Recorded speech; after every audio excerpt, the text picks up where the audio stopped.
I pay homage to all of those courageous people who resisted the emergency and worked to strengthen our democratic spirit. The dark days of emergency remain an unforgettable period in our history, totally opposite to the values that our Constitution celebrates. So that is, once again, the Prime Minister tweeting out on the occasion of emergency. Remember, Indira Gandhi's government had declared a state of emergency back in June 1975.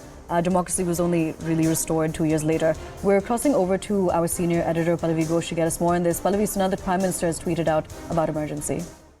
That's what we were talking about a short while back, right? That the BJP will never let the Congress party forget 1975, and today was a day when the proclamation of emergency was issued by the then Prime Minister Indira Gandhi. And the point which the BJP is keeping on raising is that Congress is no one really to talk about freedom of right being curtailed because they have been the father of emergency. Now, what is the political strategy behind it? Because, of course, people will want to know that why is it after so many years this issue is still kept alive because of the BJP. I think the momentum is being gained by the BJP even more. They're trying to push it is on the point that repeatedly Rahul Gandhi, for example, and in fact all the 20 opposition parties came together on the grounds that you need to vote the BJP out because if you want to save democracy, freedom of rights are being curtailed, people are not allowed to air their views, parliament, mics are switched off, cameras are not put on, and in fact the new parliament building also does not show any respect to the opposition leaders. The counter which then will keep on coming in from the BJP is that the father of the dark days of curtailment of freedom of expression has actually been the Congress party. And therefore, the Congress is no one to try and show the mirror to the BJP. Instead, it's the Congress which needs to look at the mirror. And through this also, Aisha, they're also asking the other opposition parties that do you want to associate yourself with a political party which, one, declared emergency, and second, many of you have actually been a part of that anti-emergency movement. So why are you now siding with the Congress party? It's interesting, Pallavi, because just a short while ago, we were able to speak with somebody from the Congress, Mr. Charan Singh Sapra. Now, he was saying that this is all a diversionary tactic.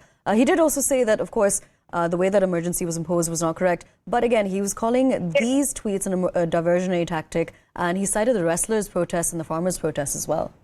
Yes, absolutely. So this is exactly again what we were talking about. The Congress party is of course questioning it that, we've apologized for emergency. Rahul Gandhi himself has said what happened then was absolutely incorrect. Why is it that the BJP is keeping this issue alive? They're keeping it alive because they don't want people to talk about the present.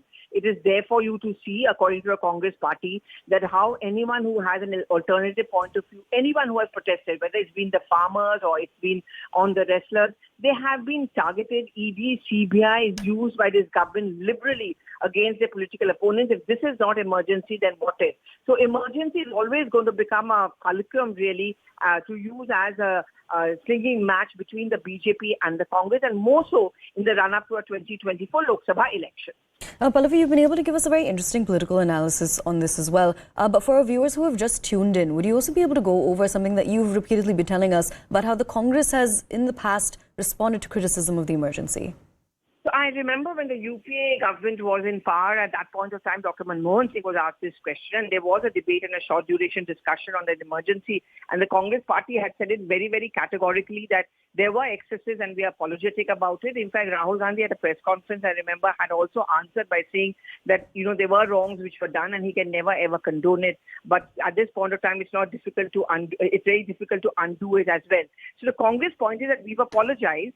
We have accepted that there were excesses. Why is it that the BJP still wants to keep the issue alive?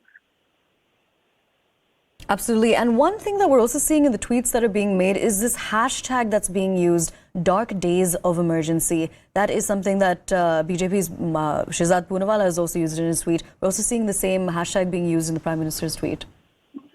Yes, the dark emergency, because as we all know, during the emergency, not just the political opponents, even singers, anyone who had resisted, who had protested, were actually liberally put up behind bars. Journalists, papers were being shut down. Indian Express, I remember, was one of them. So the point which the BJP is making is that the darkest day in India's history was actually during the emergency days, and that's a day when we can never ever get over.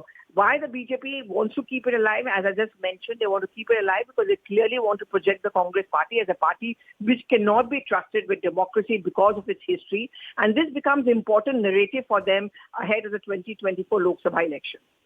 Absolutely. Pallavi, thank you so much for joining us and telling us more about the different angles of this